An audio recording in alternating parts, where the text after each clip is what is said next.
যে টোনে মালা কথা বলে, মালা যে টোনে কথা বলে তোরসা ওই টোনে কথা বলে না। হচ্ছে যেমন হইতাছে তোমরা আসলে কি করতেছো এখানে, আমি তো বুঝে উঠতে পারতেছি না। তোমরা এনে সাংবাদিকরা আইয়া ক্যামেরাটা লয়ে আমাদেরকে কি কি জানি প্রশ্ন করতেছো, আমাদের খুব ভালো লাগতেছে ব্যাপারটা।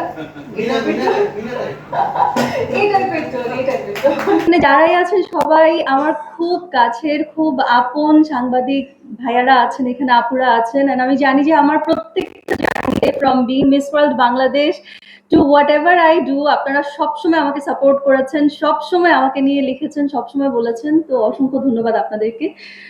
আমার মনে হয় কি আমি কথা বলবো না, আপনারা কোনো প্রশ্ন থাকলে আমাকে করতে পারেন। ওটা বেশ বেশ ইন্টারেস্টিং। সেটা হচ্ছে কি মূলত এই কাজটা সম্পর্কে আমাকে একটা দিন আসলে টেক্সট করে বলে যে তুই দেখা করবি, একটা কথা আছে তোর সাথে খুব গুরুত্বপূর্ণ। আমি লাইক হচ্ছে কি আল্লাহ কি হয়েছে আবার কি বিষয়। তো পরে গেলাম, যাওয়ার পরে হচ্ছে আপু আমাকে বললো যে আসলে এরকম একটা ব্যাপার, এরকম একটা আমি ইনিশিয়েটিভ নিয়েছি, আমি একটা সিনেমা করবো। It's a dream project, of course it's a passion project, a dream project. এবং আমি চাই যে তুই আমার সাথে থাক এই কাজটাতে। আমি বললাম যে আপু বলো আমাকে যে আসলে ক্যারেক্টারটা কি বা বিষয়টা কি।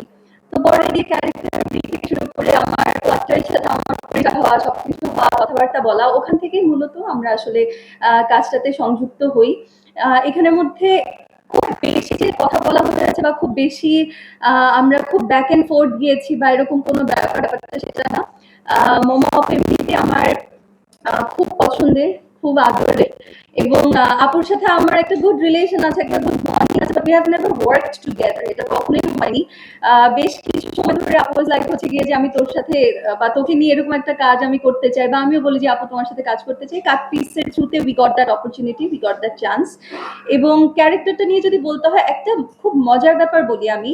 এই সেটে কাজ করতে গিয়ে এখানে না সবাই acted like a proper team, একদম কো অ্যাক্টর থেকে শুরু করে from the DOP to the production. এখানে প্রোডাকশনেরও আমাদের প্রোডাকশনে যারা আছে এখানে, I would like to mention them, যে দেখা যায় হচ্ছে আমাদের অনেক সময় অনেক ধরনের রিকোয়ারমেন্টস থাকে, ইনস্ট্যান্ট অনেক কিছু দরকার হয়। They were always at their foot, always active.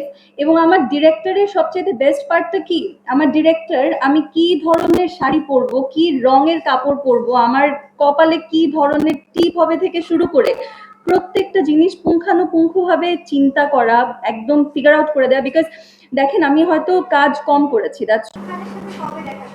এটা আমার কাছে মনে হয় হচ্ছে গিয়ে আপনাদেরও এটা সাকিব ভাইকেও জিজ্ঞেস করা উচিত যে আসলে ওনার সাথে আমাকে কখন দেখা যাবে। I would love to work with Sakib Khan, why not. ওয়ার্ডস ফি কোনো অবজেকশন ছিল না, কিন্তু আমাদের যে আরেকজন অ্যাক্টর আছেন আমাদের সামি দোহা, ওনাকে নিয়ে একটা অবজেকশন ছিল পুরো সেটে। কারণ since he is a stand up comedian, serious সিনের মধ্যেও এমন কোনো একটা কথা বলবে যে ক্যারেক্টার থেকে দেখা যাচ্ছে আমরা মানে খুব মজার একটা ব্যাপার, ওটা নিয়ে একটা কথা ছিল।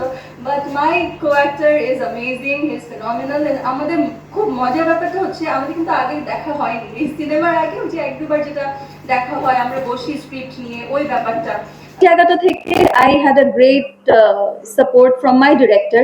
সো চ্যালেঞ্জিং বিষয়টা আসলে ছিল না, কিন্তু আমি অসম্ভব রকম এনজয় করেছি। আমি এমনিতে ক্যামেরার সামনে খুব এনজয় করি। মালা ক্যারেক্টারটা করতে গিয়ে একদম কনসিস্টেন্টলি আমি কখনো নিজেকে ওই লুকে আসলে দেখবো না, যে লুকটাতে আমি ছিলাম, যেভাবে করে আমি কথা বলছিলাম, আমি খুব শুদ্ধ ভাষায় কথা বলি, ওই লুকে আমি বা ওই একটা জায়গা চ্যালেঞ্জিং আসলে ছিল, সেটা হচ্ছে টোনটা, যে টোনে মালা কথা বলে, মালা যে টোনে কথা বলে তোরসা ওই টোনে কথা বলে না। তো এই জায়গাটা একটু চ্যালেঞ্জিং ছিল।